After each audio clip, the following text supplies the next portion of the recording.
Bueno, pues vamos a dar comienzo ya a la parte más de contenido científico, científico-ético, legal de la jornada. Hoy tenemos a dos Carmen, son las dos ponentes. Por cierto, hoy es, digo, si tenéis alguna Rocío que felicitar, es el momento de enviar el WhatsApp.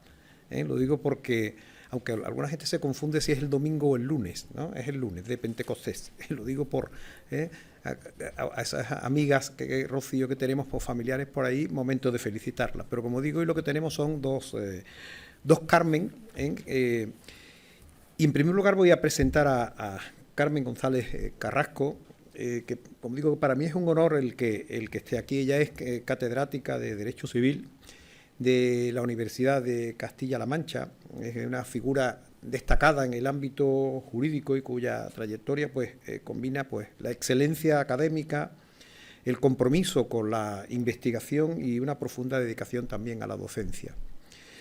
Hoy nos acompaña para hablar sobre el tema de los nuevos regímenes de apoyos a la discapacidad en el ámbito sanitario, un modelo por armar. El título da juego, da juego. Un tema, como digo, además de gran relevancia y que bueno, aborda pues los desafíos del marco legal actual, ¿no? Introducido por una ley, la ley del 8/2021, y sobre todo en el contexto de lo que es la autonomía del paciente o la autonomía de la persona, la autonomía del ciudadano y la protección de los derechos de las personas con discapacidad. Carmen González Carrasco bueno, es licenciada en Derecho por la Universidad de Castilla-La Mancha. Como digo, su vocación por el derecho civil se consolidó en sus años de formación, destacándose como una candidata sobresaliente en investigación y docencia. Tuvo becas de investigación en el área de Derecho Civil, iniciando así pues su carrera académica, que la ha llevado a convertirse en catedrática de esta disciplina en la Universidad de Castilla-La Mancha desde diciembre del 2022, ¿no? Pues a lo largo de su carrera ha realizado buenas estancias de investigación en instituciones, ha tenido, como digo, múltiples actividades, ha participado en misiones docentes, también en distintas áreas y distintos países, y como digo, ha combinado su labor académica con la actividad judicial, siguiendo también como magistrada en audiencias provinciales.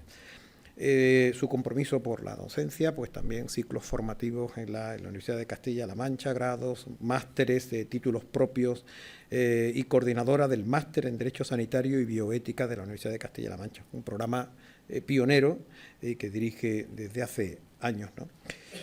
Pues también, bueno, como digo, ha participado en muchísimas cosas más, porque si no casi nos consumiríamos el tiempo. Yo sé que siempre da un poco de pudor al ponente, pero es que muchas veces, y sobre todo ahora estamos en el ámbito sanitario, muchas veces el ámbito del derecho no lo conocemos. Dice, ¿quién será la ponente? No, lo digo porque es para poner a valor el que esté aquí, haya venido, haya aceptado venir y haya aceptado compartir sus conocimientos y su experiencia con nosotros. Y el tema que aborda yo creo que además es realmente importante, ¿no? El de apoyo a la discapacidad en el ámbito sanitario. Yo creo que a los sanitarios sí nos sigue produciendo desde la publicación de determinadas leyes pues una cierta duda, ¿no? El tema de cómo ya no hace falta, ya no hay discapacidad, ya, y la autonomía pero es completamente autónomo. Es decir, yo creo que todo eso en el contexto sanitario pues realmente genera dudas. Por eso yo creo que es muy importante el que ella, con su trayectoria y su experiencia, pues comparta sus conocimientos con nosotros, tanto a nivel, digamos, de derecho sanitario y la vinculación que esto tiene con el ámbito asistencial. Así que por mi parte, nada más, Carmen, agradecerte de nuevo el que hayas aceptado venir y el que hayas aceptado compartir tus conocimientos con nosotros. Muchas gracias, Carmen.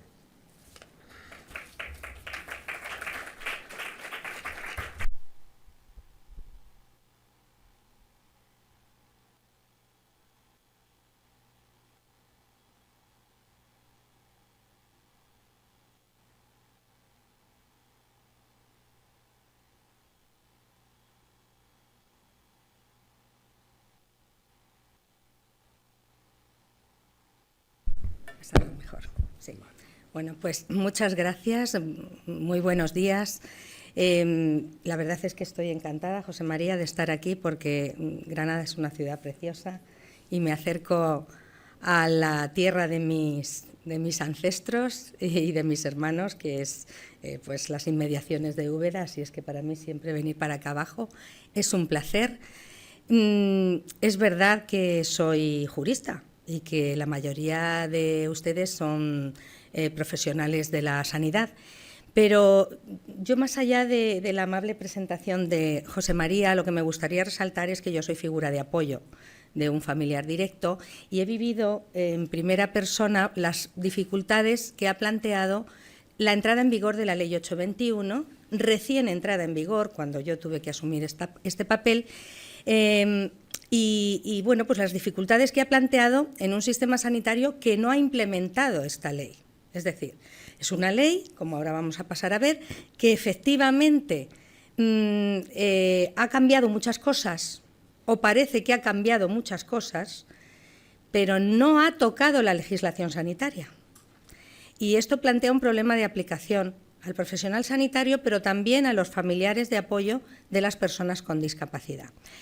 Muy inteligentemente, la organización de la jornada ha querido primero un panorama jurídico, porque esto es importante para conocer qué es lo que pasa y qué es lo que puede pasar después, y después vendrá, digamos, la exposición de valoración de la discapacidad y de temas muy concretos. Y a mí me parece esto interesante, porque creo que no se entendería qué consecuencias puede tener este nuevo paradigma de la discapacidad y de la capacidad jurídica si no se sabe de dónde venimos y no se sabe por qué la legislación sanitaria no ha cambiado, porque quizá no haya tanta prisa, a salvo el tema terminológico, estético de la norma. ¿Por qué la Ley 41/2002 no ha cambiado todavía? Bueno, pues quizá porque no sea tan urgente que cambie. Lo más urgente quizá sea un cambio de paradigma, de conceptos en la mente del personal sanitario, documentalista e incluso de la administración sanitaria, más que la terminología de la ley. ¿Qué cambia esta Ley 821? Esta Ley 821 tiene un nombre que ya de entrada al personal sanitario le debe espantar, ¿no? Porque no lo he puesto en ningún momento de la presentación, pero es algo así como modificación de la legislación en materia civil y procesal para el apoyo de las personas con discapacidad para el ejercicio de su capacidad jurídica, ¿no? O sea, una cosa que dices, bueno, pues ¿de qué irá esto? Y luego, además, cuando uno se entra en la norma, se da cuenta de que la norma ha modificado la ley del notariado, ha modificado el Código Civil, ha modificado la ley de enjuiciamiento civil, algunas normas puntuales, y no ha tocado la Ley 41/2002, que es la nuestra, que es la de los profesionales sanitarios y los juristas de la salud, ¿no? ¿Y qué hacemos con esta norma tan importante? Si en algún ámbito es importante saber con qué paradigma ha de abordarse la discapacidad, es el sanitario. Y, sin embargo, esta norma no se ha tocado. Y vamos a ver en qué se tendría que tocar, pero sobre todo qué líneas tendrían que seguir las reformas que se tuvieran que acometer. Lo que cambia fundamentalmente la Ley 821 es que hoy la capacidad jurídica, la discapacidad, por supuesto, sigue existiendo. De hecho, la discapacidad es tanto física como sensorial, como psíquica e intelectual. Esta ley se centra más en la psíquica e intelectual, es decir, en la volitiva, en la cognitiva, en la competencia decisoria, en la autonomía. Por eso nos interesa tanto desde el ámbito sanitario. Hay otras discapacidades, pero estas no afectan a la competencia decisoria. Las sensoriales a veces afectan si son muy graves, pero desde luego la física no afecta nunca. Cuando hablemos aquí de discapacidad, estaremos hablando de la discapacidad que conlleva incompetencia decisoria o limitación de la autonomía volitiva y cognitiva. Esto es a lo que se refiere básicamente la ley. ¿Y qué cambia? La ley va a cambiar, nos podemos fijar en esta frase, que la capacidad hoy resulta inherente a la condición de persona humana y no puede modificarse. Y, por lo tanto, desaparecen las causas de incapacitación del Código Civil. ¿De dónde veníamos? Veníamos de un sistema que, ante la existencia de una persona con discapacidad volitiva, cognitiva, psíquica, intelectual, la sustituía. y la sustituía de forma completa y directa. Es decir, ponía un tutor. Este tutor primero estaba incluso controlado por el Consejo de Familia y después el derecho piensa que lo tiene que controlar el fiscal y el juez, pero un tutor. Y este tutor era fundamentalmente representante. Y representar significa sustituir la actuación de otra persona. Y esta representación se consideraba contraria al Convenio de Nueva York. El Convenio de Nueva York es una convención internacional de las personas con discapacidad que fue aprobada en diciembre del 2006 y ratificada por España en noviembre del 2007. Y este Convenio de Nueva York tiene un artículo 12 que dice que la persona con discapacidad tiene capacidad jurídica en todos los ámbitos de la vida y que sus apoyos, que no representantes o sustitutos, tienen que promover esa autonomía para hacer posible la toma de decisiones por sí misma. Claro, esto suena un poco ingenuo y, de hecho, en la práctica no les voy a ocultar que lo es. Es decir, es ingenuo decir que todos y todas tienen capacidad jurídica y de obrar. Lo que quiere decir la norma es que, por el hecho de ser personas, todos tenemos una capacidad jurídica y no se nos puede sustituir automáticamente, sino que se nos tiene que apoyar por medio de otras personas, más allá de ajustes razonables de esta rampa que me ha ayudado a mí a subir, que me caí el otro día y no podía subir, o más allá de un lenguaje de signos, o más allá de un consentimiento informado en letra grande para personas con discapacidad visual, no, un apoyo personal que me ayude a tomar decisiones si mi discapacidad es psíquica o es intelectual, ¿no? Entonces, a partir de este paradigma, todos tienen capacidad, pero necesitan apoyos, que es distinto que decir, si tienes una enfermedad o trastorno que te impide, palabra prohibida, anatema, que te impide... Está hablándose el sonido.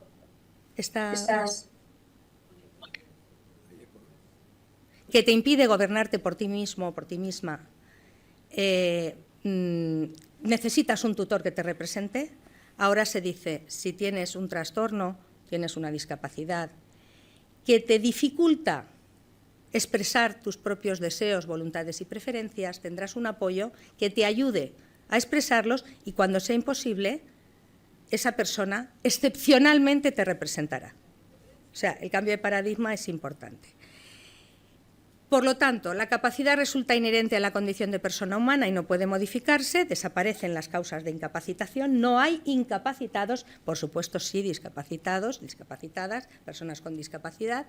Ya no se habla de personas incapacitadas ni de personas con capacidad judicialmente modificada, sino de personas con discapacidad con medidas de apoyo para el ejercicio de su capacidad jurídica. Desaparece, esto es muy importante, en nuestro sistema anterior, junto con las personas que tenían una sentencia de incapacitación y que tenían una persona que ejercía la tutela, había unos sujetos, unas personas incapaces naturales, que todos conocíamos, que estaban ahí, que todos ayudábamos, que en el pueblo, que en el barrio estaban asistidos por un familiar y que eran incapaces naturales.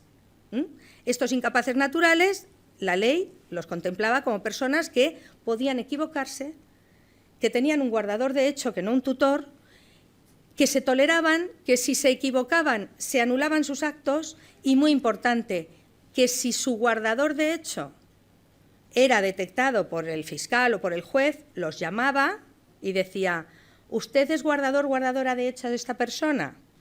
Pues yo le tengo que poner una tutela, porque no puede ir usted libremente por la vida decidiendo por él. Esto ya no ocurre. Cuando un guardador de hecho se detecta, ya no hay incapaces naturales, porque la incapacidad, parece ser que la incapacidad de obrar o jurídica es un anatema, no se puede hablar de incapacidad jurídica o incapacidad de obrar. No me pregunten por qué, pero a veces dificulta la propia protección de la persona. Ahora les diré también que ha cambiado el paradigma de la protección al de la autonomía. Y entonces, este guardador de hecho ya no es llamado por el fiscal o el juez para que desaparezca y nombrar tutor o tutora a esa persona, sino que ahora lo que se le dice es, ¿qué estás haciendo? Lo estás haciendo muy bien, sigue.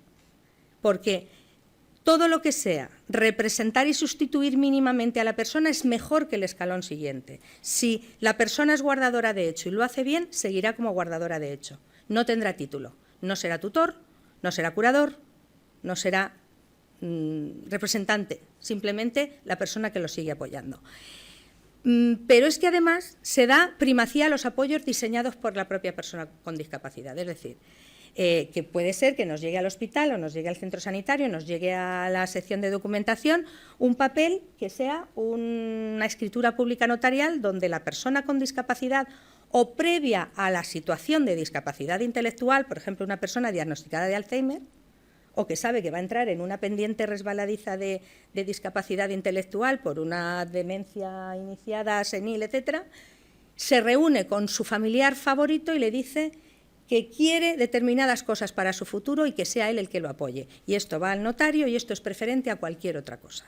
Y esto existe, se llama escritura de apoyos, acuerdo de apoyos, y también puede ser que vaya esta persona con futura discapacidad o actual discapacidad, pero no total o imposibilitante a la notaría y le diga al profesional de la notaría que quiere otorgar un poder en favor de esa persona que le viene ayudando y apoyando, pero que no desaparezca cuando ella sea declarada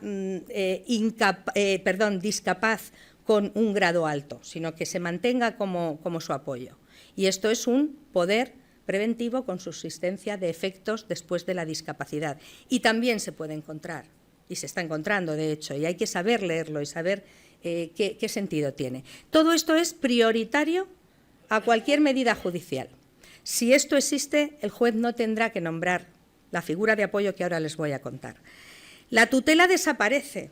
Claro, yo he sufrido tener que explicarle que la tutela no existe y no me pueden pedir una sentencia de incapacitación con nombramiento de tutela en todas las ventanillas del servicio de salud, pero incluso en las ventanillas de la seguridad social y de la discapacidad y de la dependencia. Es que la tutela ya no existe para mayores de edad, no existe la tutela de mayores de edad. La tutela ha quedado relegada al ámbito de la minoría de edad. Ya no hay tutores, es más, siguen quedando tutores porque está en revisión el proceso de apoyos y va a culminar en el año 24, pero va a culminar más adelante, en el año va a culminar, creo recordar que a los 6 años de entrada en vigor de la norma, porque se ha prorrogado, y ya no hay tutela en ninguna sentencia que se haya dictado después del 3 de septiembre del año 2021. Solo hay tutela para menores que no tienen padres titulares, progenitores titulares de la patria potestad. ¿Qué es ahora lo que se nombra en casos extremos en los que sí hace falta una representación claramente? Curador representativo. El curador representativo es la actual figura de apoyo representativo de una persona con una discapacidad importante a nivel volitivo o cognitivo. Curador representativo. ¿Y siempre va a ser representativo? Excepcionalmente representativo. El Convenio de Nueva York, cuando le recriminaba a España que su legislación no cumplía con los parámetros del respeto a la dignidad de las personas con discapacidad, le decía, no puedes presumir la necesidad de representación. Si se nombra a una figura de representación, tiene que ser después de un convencimiento judicial de que esa persona tiene que estar constantemente recurriendo a la representación porque no tiene capacidad, no tiene competencia volitiva, cognitiva. Pero no podemos suponer nunca esta falta de competencia. Tenemos que intentar que la figura de apoyo, incluso cuando sea curador representativo o curadora representativa, intente extraer de las voluntades, deseos y preferencias de la persona con discapacidad aquello que ella prefiere. ¿Vale? Es decir, que hay curadores representativos, curadores no representativos. El juez, en procedimiento de jurisdicción voluntaria, elegirá cuál de las dos figuras resulta más adecuada y solo excepcionalmente nombrará al curador o curadora como representativos, porque si no será una figura de apoyo. Y Si hay un guardador de hecho y verifica que su función es correcta y que no hay más necesidad de nombramientos ni de vigilancias, dejará actuando al guardador de hecho. Esto se está dando mucho. Tiene un guardador de hecho, funciona bien, la familia está apoyando a la persona con discapacidad, no vamos a tocar al guardador de hecho, cosa que antes era obligatorio convertirlo en tutor, ¿vale? Bien, esto va a plantear problemas horribles en el ámbito sanitario, horribles, porque cuando uno llega y dice soy guardador de hecho, lo primero que le dice, lógicamente, un funcionario, un trabajador de la sanidad, un documentalista, es enséñeme la sentencia de tutela. Claro, no, la tutela ya no existe. Bueno, pues enséñeme algo. ¿Y qué le enseño yo si se llama guarda de hecho? Si de hecho es que no tengo papeles. ¿Qué hacemos? Pues lo vamos a contar luego. Básicamente, fabricarlos, ¿vale? O sea, tenemos que convertir la guarda de hecho en guarda de derecho porque la ley ha sido muy ingenua y ha dicho, el guardador de hecho tiene toda la posibilidad de apoyar al discapaz, sí, muy bien, pero ¿yo qué le enseño? ¿Yo qué le enseño al médico responsable cuando quiero una alta voluntaria? ¿Yo qué le enseño al servicio de documentación cuando quiero copia de la historia clínica de mi hermano o de mi madre? Este es el problema. Las medidas representativas son excepcionales. Yo puedo tener, efectivamente, una sentencia de curatela, un auto de curatela, mejor dicho, en la jurisdicción voluntaria, pero no tengo la representación, tengo el apoyo y solo excepcionalmente lo podré representar. Y la guarda de hecho se estabiliza como medida de apoyo, digamos, reconocida, pero muy problemática, muy problemática. Y aquí viene el quid de la cuestión. Hemos dicho que la figura de apoyo ya no tiene que tender a sustituir con su voluntad la voluntad de la persona con discapacidad, con falta de competencia volitiva o cognitiva. Ahora, lo que tiene que hacer la figura de apoyo, sea curador representativo o no, sea guardador de hecho, sea apoderado voluntario con subsistencia de efectos, o sea, el que ha firmado la escritura de apoyos con la persona con discapacidad antes de entrar en una fase más grave, tiene que actuar intentando que exprese sus voluntades, deseos y preferencias, según las voluntades, deseos y preferencias. Y dices, ¿deseos y preferencias de la persona con discapacidad? Sí, pero esto tiene que ser así siempre, porque a veces las personas con discapacidad tienen unos deseos y preferencias incompatibles con su protección y bienestar. Bueno, pues el principio de beneficencia, según el Convenio de Nueva York y según la nueva redacción del Código Civil, queda postergado en favor del principio de autonomía. Es decir, que tanto en el ámbito contractual como en el ámbito decisorio, la ley considera de entrada que la persona con discapacidad tiene derecho a equivocarse y que la persona de apoyo tiene que hacer posibles esas voluntades, deseos y preferencias, hasta tal punto de que si no conoce o no puede extraer de su limitada competencia decisoria y volitiva esas voluntades, deseos y preferencias, los va a extraer de su trayectoria vital. Va a actuar conforme a su trayectoria vital. ¿Qué habría decidido? ¿Qué habría querido?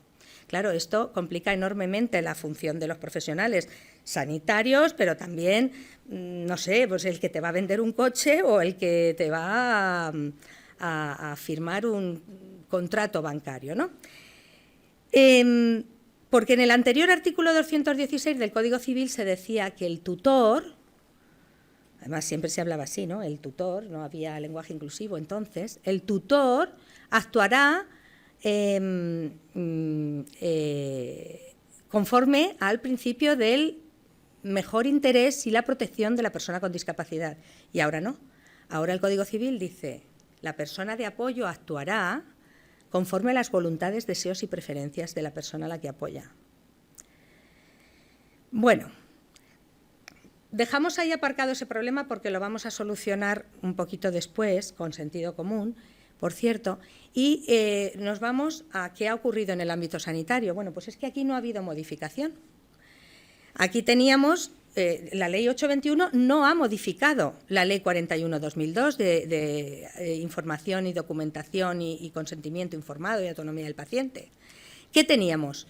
Pues sí, el Convenio de Nueva York, en el artículo 25, garantizaba la calidad y la autonomía en el ámbito asistencial, con independencia de las facultades volitivas y cognitivas y sensoriales del sujeto. El artículo 2.1 de la Ley 41/2002 proclama la dignidad, autonomía e intimidad en la obtención, uso y transmisión de información. El artículo 9.7 de la Ley 41/2002 insiste en que la información sanitaria tiene que ser adecuada a las necesidades de comprensión de la persona, de la persona que es usuaria o paciente. Se habían modificado algunos aspectos de la Ley 41/2002 por la Ley 26/2011, que es la que traspuso a nuestro ordenamiento jurídico la Convención, ¿no? Pero la había traspuesto muy limitadamente, porque si quienes trabajáis en ese ámbito veréis que se habían introducido apoyos, pero apoyos, como yo decía, de la rampita, de la letra, del ajuste razonable, el diseño para todos, la letra de los consentimientos, la forma de dar la información a personas con discapacidad sensorial, pero no se había hablado nunca de problemas de capacidad volitiva y cognitiva. Por lo tanto, hay ajustes razonables en el consentimiento informado, pero no tienen nada que ver con las personas que no sabemos si su decisión es competente o no. Dice la ley que si el paciente es una persona con discapacidad se le ofrecerán las medidas de apoyo pertinentes, incluida la información en formatos adecuados, con reglas marcadas por el diseño para todos, accesibles y comprensibles, para que pueda prestar por sí su consentimiento, sí, pero la ley no se ha modificado después de la Ley 821, que dice que todos tenemos capacidad. Entonces ahora nos planteamos quién presta el consentimiento de las personas con discapacidad física e intelectual. Si la ley dice que todos tenemos capacidad, si la ley dice que las personas de apoyo solo excepcionalmente lo pueden representar, ¿qué hacemos con ese artículo 5 y 9 de la Ley 41/2002? Bueno, si nos acercamos a estos artículos, lo primero que vemos es que la nomenclatura tendrá que tener, tarde o temprano, una modificación estética, al menos estética, nominal, porque está hablando todavía, si os dais cuenta. Bueno, esto ya es lo que yo propongo, porque, bueno, hago aquí un inciso, yo he hecho una propuesta de modificación de la Ley 41/2002 en el Centro de Estudios Políticos y Constitucionales, que ha pasado al Comité de Bioética de Castilla-La Mancha y que, bueno, está publicada y son propuestas que no se sabe si se adoptarán o no. Si nos vamos a la Ley 41/2002, pues se nos dice que el paciente será informado incluso en caso de incapacidad, cumpliendo también con el deber de informar a su representante legal. Bueno, pues esto ya no se puede decir, porque ni se puede decir incapacidad ni se puede decir representante legal. ¿Qué decimos? Bueno, pues diríamos, el paciente será informado, incluso en el caso de que a juicio del médico responsable requiera de apoyos para el ejercicio de su capacidad, de modo adecuado a sus posibilidades de comprensión, cumpliendo también con el deber de informar a la persona que, no al representante legal, sino de hecho o en virtud de acuerdo o curatela, representativa o no, lo acompaña ejerciendo el apoyo necesario. Porque ya no hay representantes legales. Hay representantes legales si estamos ante una curatela representativa, si no, no hay representantes legales. Hay guardadores de hecho, hay curadores no representativos, hay contratantes de apoyos. Actualmente dice que cuando el paciente, según el criterio del médico que le asista, carezca de capacidad para entender la información, se pondrá en conocimiento de las personas vinculadas a él por razones familiares o de hecho. Tendría que decir cuando el paciente, según el criterio que le asiste, no se encuentre en condiciones de entender la información a causa de su estado físico-psíquico, la información se pondrá en conocimiento de las personas, aquí sigue igual, vinculadas por razones familiares o de hecho. Es evidente que al profesional no le podemos exigir que conozca qué figura representativa o de apoyo tiene la persona con discapacidad que se acerca a un centro sanitario o a una consulta. Esto es función de la responsabilidad del apoyo de la persona que lo acompaña. Lo que sí tiene que hacer el responsable del tratamiento o el profesional que lo atienda es evaluar por sí mismo la posibilidad de tener en cuenta los deseos, voluntades y preferencias de esa persona. Y tiene que dar igual al profesional sanitario si hay una curatela representativa o no la hay, porque la propia ley dice que incluso cuando haya una curatela representativa, el apoyo representativo intentará primero obtener las líneas generales de los deseos, voluntades y preferencias de la persona con discapacidad. Por lo tanto, el profesional sanitario debe actuar con un cambio de paradigma también, no dirigirse a la persona de apoyo, sino también intentar obtener del paciente aquella información que, sin ser maleficiente para él, le sirva para adoptar el tratamiento adecuado, la medida adecuada. Podríamos seguir por el artículo 5. Uy, me he ido. A ver. Bien. Podríamos seguir por muchos artículos, es decir, toda la Ley 41/2002 está cuajada de términos de incapacidad y representación legal, y eso tiene que desaparecer. Pero bajo mi punto de vista, este no es el caballo de batalla. El caballo de batalla es si realmente el principio de beneficencia se va a tener que ver sustituido por el principio de autonomía en el ámbito sanitario cuando la persona tiene una discapacidad intelectual o psíquica. Esto es lo realmente importante, porque esto es lo que dice la ley. Y si nos damos cuenta, la ley no ha tocado la Ley 41/2002, es decir, se ha encontrado con una pared. No sé si me estoy explicando, pero el legislador dice, todos somos capaces, hay que actuar conforme a la voluntad, deseos y preferencias de la persona con discapacidad. Nos encontramos una decisión vital, un riesgo para la salud. Dice, bueno, pero yo la Ley 41/2002 de momento no la sé tocar, no sé qué decir. Y no la toca, no la toca. De hecho, en el artículo 287 nuevo del Código Civil, cuando dice, la figura de apoyo tendrá que requerir la autorización del juez para determinados actos. Hace una enumeración de actos importantes y luego dice, bueno, el consentimiento informado se rige por sus propias reglas. Lo dice claramente, textualmente. No lo ha tocado. Es difícil. ¿Qué hacemos con el principio de autonomía en el ámbito sanitario cuando la persona tiene un problema de incompetencia volitiva o cognitiva? En definitiva, ¿obedecemos su deseo de no ser tratado? ¿Obedecemos su deseo de optar por el peor tratamiento de todos los posibles a nivel de riesgo? ¿Obedecemos su deseo de no acudir a consulta?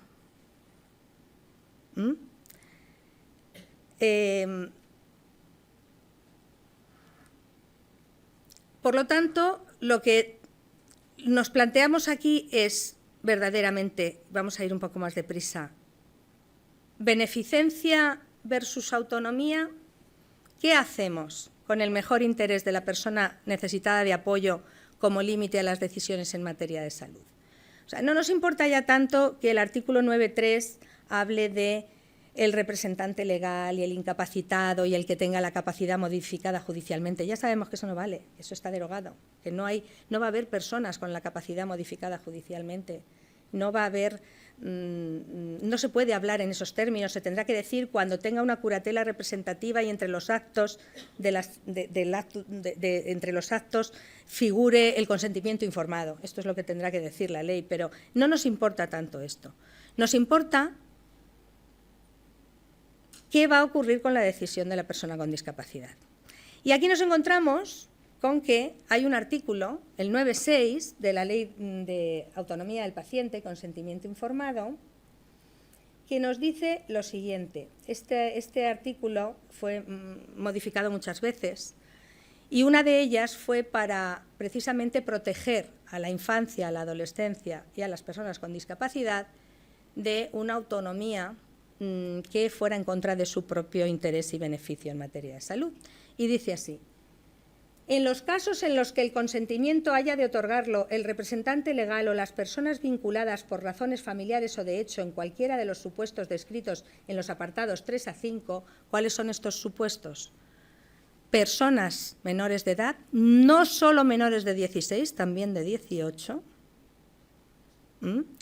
y personas con discapacidad intelectual y volitiva y cognitiva, dice, la decisión deberá adoptarse atendiendo siempre al mayor beneficio para la vida o la salud del paciente, aquellas decisiones que sean contrarias a dichos intereses deberán ponerse en conocimiento de la autoridad judicial directamente o a través del Ministerio Fiscal para que adopte la resolución correspondiente, salvo que por razones de urgencia no fuera posible recabar la autorización, en cuyo caso los profesionales sanitarios adoptarán las medidas necesarias en salvaguarda de la vida o la salud del paciente, amparados por las causas de justificación de cumplimiento de un deber y estado de necesidad. Es decir, que al legislador le da igual que la persona tenga más de 16 años. Siempre que tenga menos de 18, aplicará su mejor interés. Que la persona con discapacidad, si el representante legal opta por no salvaguardar su vida o no, acuérdense que en la ley de eutanasia no tienen competencia para solicitar la prestación de ayuda para morir. Es decir, aquí también el legislador ha sido consciente de este hecho. La preservación de la vida es el primero de los derechos fundamentales por encima de la autonomía, en personas que no tienen competencia plena. Entonces, cuando el representante legal, primero, menores de 18 años, no de 16, de 18, y personas con discapacidad necesitadas de apoyos, siempre necesitan consentimiento por representación de las personas que las apoyan. Y esto sigue así, no se ha tocado todavía, pero creo que no se debe tocar. Cuando se trata de un riesgo vital o de un tratamiento que afecte gravemente a la salud. El mayor de 16 años puede decidir cosas, pero no todas. Y esto lo ha dicho el artículo 9 desde la Ley de Mejora de la Protección de la Infancia y la Adolescencia en el año 2015. Una modificación, bajo mi punto de vista, muy adecuada. A partir de los 18 años, la persona también puede tener discapacidad. Y, efectivamente, igual, el representante legal no puede adoptar medidas contrarias a la preservación de su vida o que vayan en contra de su salud, asumiendo un riesgo que sea, digamos, desproporcionado o grave. Y, en esos casos, es el responsable del tratamiento, a través del órgano de administración hospitalario o asistencial que proceda, quien lo pone en conocimiento del Ministerio Fiscal, y el Ministerio Fiscal, o directamente al juez, el Ministerio Fiscal se lo pasa al juez, o el juez directamente lo conoce y ordena la actuación en beneficio de la persona con discapacidad o menor de 18 años en riesgo vital. Y si no lo hace así, y es urgente, la ley legitima al responsable de la asistencia, al facultativo o facultativa, para actuar en virtud de un estado de necesidad.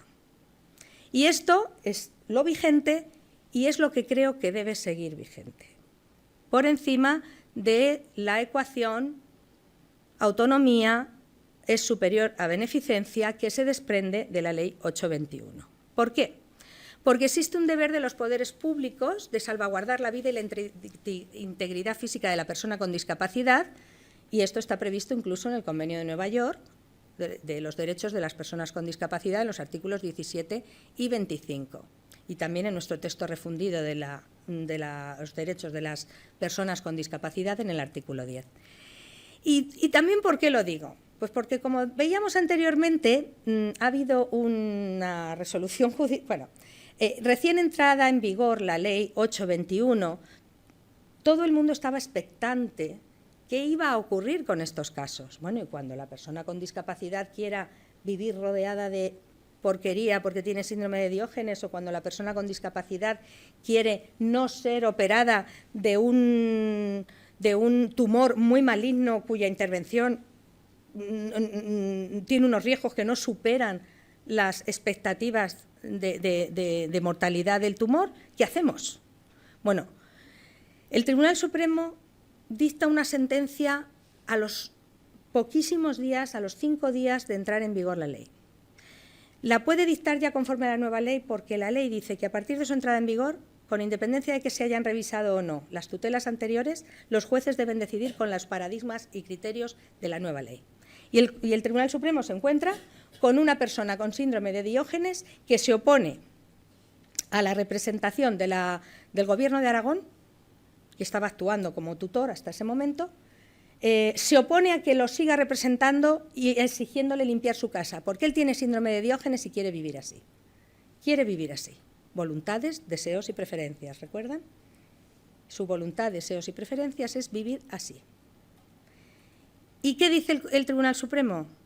Bueno, pues había una oposición del interesado a la adopción de medidas de apoyo para que el Gobierno de Aragón lo representara, contratara servicios de limpieza y le dejara la casa en condiciones cada semana hasta que se tratara de su trastorno. Y dice el Tribunal Supremo, no intervenir en estos casos, lo que quería él era que desapareciera la tutela. Le dice, oye, que ha entrado en vigor la Ley 821, quiero que desaparezca la tutela del Gobierno de Aragón, que se me puso en instancias anteriores. Y le dice el Tribunal Supremo, no intervenir en estos casos bajo la excusa del respeto a la voluntad manifestada en contra de la persona afectada sería una crueldad social, abandonar a su desgracia a quien por efecto directo de un trastorno no es consciente del proceso de degradación personal que sufre. Esto es sentido común. No se deriva de la Ley 821, pero es sentido común. Y el Tribunal Supremo se encarga muy claramente de decirlo a los 5 días de entrar en vigor la norma. Oye, que cuando es el trastorno psíquico de la persona el que le lleva a no reconocer el mal que se causa a sí misma con su propia conducta, no se puede obedecer a sus voluntades, deseos y preferencias. Sería una crueldad social. En definitiva, aunque nadie se atreva a decirlo, porque el beneficio o la protección de la persona con discapacidad sea un anatema actual, hay que proteger a las personas con discapacidad. Hay que actuar en su beneficio si el trastorno que sufren no les hace conscientes del peligro o el riesgo que asumen, ¿vale? Esto ha ocurrido también con la vacunación del COVID. Después de esta sentencia ha habido otra en el año 2023, que no sé por qué, he debido coger mal la diapositiva porque no está aquí, pero este fue, la sentencia de 27 de octubre del 2022, después le ha seguido otra del 2023, en la que se han ponderado las circunstancias y se ha obligado a vacunar a una persona con discapacidad provocada por edad debido al aislamiento social que repercutía negativamente en su vida y su salud de no recibir esta vacuna. Hasta aquí el consentimiento informado. Entonces, vamos a recapitular en 2 frases. La ley necesita un baño de nomenclatura ajustada a la Ley 821, es evidente. No se puede hablar de representantes legales ni de personas con incapacidad ni capacidad modificada judicialmente, ya no se puede. Hay que hablar de personas con necesidad de apoyos y hay que hablar de figuras de apoyo y no de representantes legales, pero fuera de eso, mi opinión es que debe seguir vigente el 9.6 de la Ley 41/2002 cuando exige que en situaciones extremas sea el juez y, en su defecto, por urgencia, el médico o médica responsables quienes actúen decidiendo en favor de la vida y de la salud del paciente. Pero el consentimiento informado no es la única medida. ¿Me vas avisando, Isabel, por favor, cuando...? Bien, el consentimiento informado no es la única medida o no es el único ámbito en el que tenemos que adecuar la Ley 821, porque la dignidad y la autonomía del paciente con discapacidad intelectual o psíquica también afecta a otros ámbitos de la actividad asistencial. Por ejemplo, a la documentación clínica. Lo primero que tenemos que pensar, si estamos al frente de una organización médico-hospitalaria o asistencial, es qué documentos vamos a exigir a las personas de apoyo, porque no les podemos seguir preguntando por la sentencia de tutela. Y es que el sistema de documentación clínica está pensado para deterioros cognitivos progresivos. Es una persona que va a entrar con un Alzheimer, que tiene demencia senil, que ha otorgado voluntades anticipadas, que ha otorgado un poder preventivo, que se ha otorgado una autocuratela, decidiendo ella en el notario quién quiere que la represente. Una persona que se da cuenta de que va a entrar en un proceso que quiere dejarle la situación arreglada a sus hijos y decir quién va a ser su curador. Pero no está pensado para accidentes, para un daño cerebral grave que de repente pone la vida de una persona en manos de otra. Para esto no está pensado el sistema de apoyos, ¿no? Y cuando llega ese momento y se le exige a un familiar que exhiba un poder de representación o una sentencia, se está contradiciendo la Ley 821, porque la Ley 821 lo primero que dice es que si la guarda de hecho funciona correctamente, no se le puede exigir ninguna documentación, porque la guarda de hecho es título legal por sí mismo, la propia guarda de hecho, es decir, la situación de guarda es título por sí mismo para poder ejercer ese derecho de pedir un alta, de pedir, de ser el interlocutor con el equipo sanitario. ¿Y cómo se acredita esta función? Pues los formularios en el ámbito sanitario todavía hacen referencia al representante y a la tutela. Todavía se niega al guardador de hecho la documentación clínica porque no podemos enseñar un título habilitante como guardadores de hecho. Es la propia realidad la que nos hace guardadores de hecho. ¿Qué se ha hecho? Pues acreditarlo de distintas formas. Es obvio que no podemos ir a la ley de la jurisdicción voluntaria a pedir una representación porque esto sería inoperante. Si yo tengo que ir a la ley de la jurisdicción voluntaria a pedir una representación puntual como guardador de hecho, por el camino la persona con discapacidad le ha pasado cualquier cosa, ¿no? O sea, el ámbito sanitario exige celeridad. Se está haciendo mucho en el ámbito bancario y cuando no hay sentencias de curatela ni la situación es grave, pero se requiere acreditar esta función, las actas de notoriedad notariales. Pero estamos en las mismas, porque si el guardador de hecho, la guarda de hecho tiene una habilitación legal por sí misma suficiente, como dicen los tribunales, ¿por qué tengo que ir yo a por un acta de notoriedad al notario? Si mi título habilitante es la relación que tengo con el familiar. Mucha gente lo que ha hecho, de hecho yo, lo hice así, fue acudir a Fiscalía a decir que hay una persona con discapacidad, que estamos ejerciendo su guarda de hecho, que lo estamos haciendo correctamente, pero que queremos que se inicien apoyos. Comprueban que lo estamos haciendo correctamente, nos deniegan la provisión de apoyos, pero ya nos lo deniegan con un papel que tiene nuestro nombre y un sello. Y con ese papel ya funcionamos. Seguimos en la misma. Tenemos que convertir la guarda de hecho en una guarda de derecho a través de esta estrategia. En el ámbito sanitario, al igual que en el bancario, se están empezando a poner en funcionamiento los sistemas de declaraciones responsables, declaraciones del guardador de hecho. De hecho, en Andalucía se ha puesto en funcionamiento en el ámbito de las solicitudes de dependencia. Hay una declaración del guardador de hecho, hay un formulario en el que el guardador de hecho afirma que es el guardador de hecho de la persona con discapacidad y afirma que bajo su responsabilidad dice que tiene esta condición y solicita para él las prestaciones correspondientes. En documentación hospitalaria se deberían tener ya los formularios de declaraciones responsables de guardadores de hecho, porque dice, bueno, ¿y si tiene 7 hermanos? ¿Me da lo mismo? ¿Quién ha firmado responsablemente la primera declaración de guarda de hecho? Pues quien la haya firmado es responsable de que es el único y competente guardador de hecho. Y quienes vengan después, si no están de acuerdo, que se vayan al juzgado y que soliciten una curatela. Y que digan, ese que está actuando de guardador de hecho lo está haciendo mal y no queremos que sea él. Pero de momento en el hospital el personal sanitario y documentalista está cubierto por esa declaración responsable del guardador de hecho. Y luego, ya con esto acabo, y me dejo muchísimas cosas de ensayos clínicos que podemos discutir después, de la propia LORE, de eutanasia, de aborto, de muchas cosas, de trasplantes incluso, pero los podemos ver después, la importancia y la calidad de la historia clínica. Les iba a decir, no saben cómo perjudica, pero sí lo saben, porque son en su mayoría sanitarios. ¿Cómo perjudica una historia clínica, un informe clínico inexacto o incompleto a la adecuada atención a la discapacidad? En sesgos en informes de urgencias. El cribaje en urgencias se carga un seguro de 50.000 euros. O sea, siempre que se haga una declaración con efectos jurídicos, se tiene que tener una prueba analítica. Porque tú no puedes decir que una persona que llega vomitando con desorientación y con mala estabilidad tiene intoxicación etílica porque te has cargado el seguro de accidentes.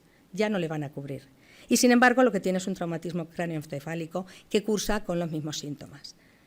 Pero cuidado con la puerta de urgencias, cuidado. Si se dice intoxicación etílica, al menos una prueba capilar, algo. Porque después las personas con discapacidad pierden sus seguros de accidentes. Y quien no tiene a alguien al lado que tira para adelante, pues se queda sin él. Sobre todo habría que acelerar las resoluciones de incapacidad y discapacidad, dependencia. Hoy en día una persona con discapacidad se examina más que un astronauta de la NASA, porque se examina en la dependencia, se examina en la incapacidad administrativa, que por cierto es independiente de que se necesiten apoyos o no. Se examina con el forense en la provisión de apoyos judiciales, se examina en la incapacidad laboral. Por lo tanto, vamos a intentar unificar esto. Y sobre todo, una cosa muy importante, y con esto ya sí que prometo que acabo, aunque me deje muchas más cosas. Hay que incorporar la historia sociosanitaria integrada. En el artículo 16 de la Ley de Autonomía del Paciente se habla de qué documentos y qué sentido tiene la historia clínica, ¿verdad? Bueno, pues es necesario unificar la historia clínica y la social. Es verdad que esto está ya en vigor en muchas comunidades autónomas en relación con las residencias de personas mayores y los centros sanitarios, pero no es general. Es decir, los trabajadores sociales de las diversas dependencias no tienen acceso a las historias clínicas por el mito de la intimidad y la confidencialidad a las historias clínicas de los pacientes, pero podrían tenerlo con un certificado especial y unas obligaciones especiales de confidencialidad, porque esto serviría para evitar evaluaciones reiterativas, para que los profesionales interactúen cuando ahora no comparten información, para incorporar instrumentos de valoración social y escalas e informes de valoración de dependencia y capacidad funcional, para identificar los cuidados, servicios y atención que reciben, para diseñar planes de intervención, para supervisar la atención del cuidador, para incorporar documentos de instrucciones previas. Esto se está haciendo en Euskadi, también en Cataluña y en Valencia. Se va avanzando en este modelo integrado. ¿Por qué? Pues porque no se puede atender asistencialmente de forma correcta a un paciente que no sabemos lo que se va a encontrar cuando llegue a su casa. No sabemos si tiene medios, si tiene buen apoyo, si se va a poder seguir ese tratamiento, pero es que a la inversa igual. En servicios sociales no se puede atender correctamente si no se sabe los pormenores de la historia clínica en la medida que afecten a esa discapacidad o a esa dependencia, ¿no? Entonces, bueno, pues esto es muy importante. Y ya, pues el respeto a la dignidad del paciente, que sabéis perfectamente que no solo son sujeciones, sino también pues esas normas de dignidad en el control de esfínteres, hacerlos autónomos, número de acompañantes por habitación. Hay discapacidades intelectuales que no bastan con un familiar, y sobre todo el número de camas por habitación. Es imposible recuperarse de un daño cerebral en una habitación con 3 personas.